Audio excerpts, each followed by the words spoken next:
an hour through a vacuum on a kamikaze mission hurtling towards an asteroid.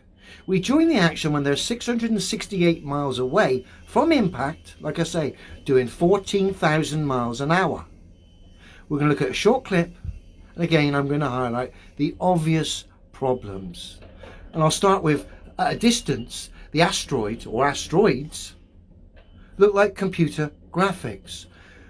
When the so-called probe gets really close to the asteroid, we get a couple of very clever little cuts, and then the asteroid, which is CGI, then has rocks superimposed onto the face of it. Absolutely ridiculous. This is supposedly about science, about Earth's defense against asteroids, but as we're about to see, this is nothing more than a charade. So let's join the action. 668 miles out, doing 14,000 miles an hour. I think the team is standing, just recognizing this moment, years in the making. It is really nice to see them relax a little bit, get off from those computers that they've been glued to, and just appreciate this moment that's coming. Yeah, and they've earned this. It's just great to see them there. Absolutely ridiculous, and as you can see, the asteroids on our screen look nothing more than old school computer graphics. Why? Because that's exactly what they are. Now we're going to forward the action a little bit here to near impact. We'll come to about here.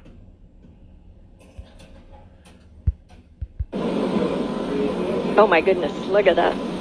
Looks like control system settling down, angular rates look really good. I think we're going to get the investigation team some good pictures. Wow. No, come on, we can do better than that. You're right, you can do better than that. This is terrible. This is supposed to be about science, where you're traveling at 14,000 miles an hour in a probe, or this camera's on a probe that's doing 14,000 miles an hour, that's going to smash supposedly into an asteroid, all in the name of science, to see if it can displace or dislodge or have any effect upon this asteroid as part of so-called Globe Earth's defense for future against asteroids. But the silly thing is here, if this was really about science, you would have used two probes. One, the kamikaze one, and another to film this from the side profile, where you see all the action taking place and you don't lose your data because your probe's so-called smashed into an asteroid. And of course, if there was any movement in the asteroid because of the probe, it would be filmed side on and captured in a scientific manner by the other probe.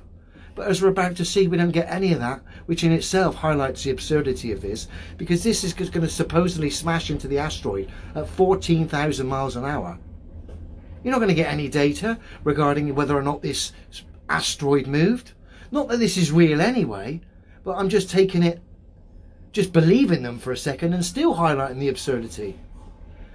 There's a delay in communications as well. So by the time this thing smashed into the asteroid, with the delay, you're not going to get any data back. You're certainly, because the craft is smashed to pieces, not going to know or have any ideas about if this made any difference to the asteroid, moved it in any shape or form whatsoever.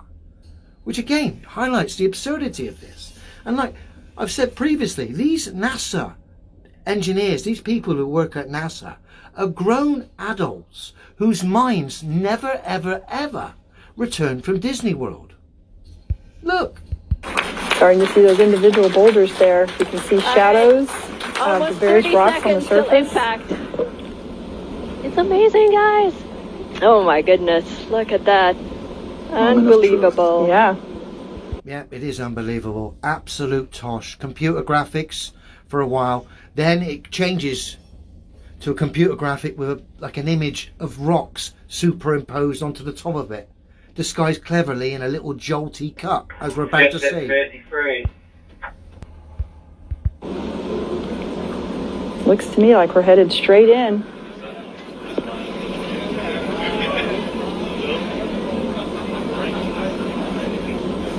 $14,000 miles an hour. Oh, wow. Yeah. Oh my goodness. Imagine how good this would have looked from a side profile, seeing this, capturing all this in all its glory, rather than the tosh we're about to see. Yeah. 8, 7, Oh, 6, wow. 5, 4, 3, 2, 1. And there's your rocks superimposed onto the CGI asteroid. And that gets these naive individuals, these NASA test engineers, these supposedly intelligent individuals who, like I said, left their minds and brains at Disneyland when they were kids, because there's no discernment, just gullibility and the minds of fantasists that rely on data to fulfill their fantasies. Ridiculous. Oh, wow. Awaiting visual confirmation. All right. Let's see. We got it? No offence, lads, I could do better myself on a free app on my phone, yeah?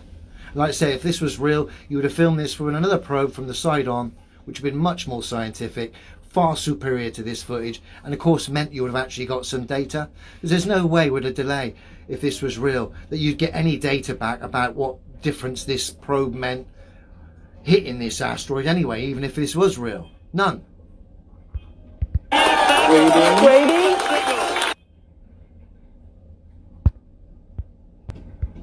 Got it? Waiting.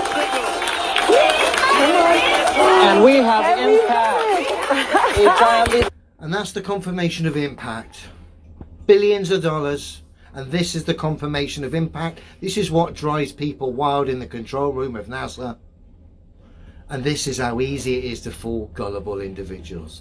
Like I said, if this was real, you would have had two probes, one filmed from the side of this, which would have been the scientific one, while this one would have been the kamikaze one.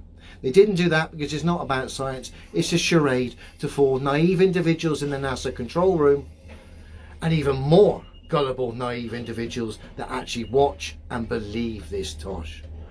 Dear, oh dear.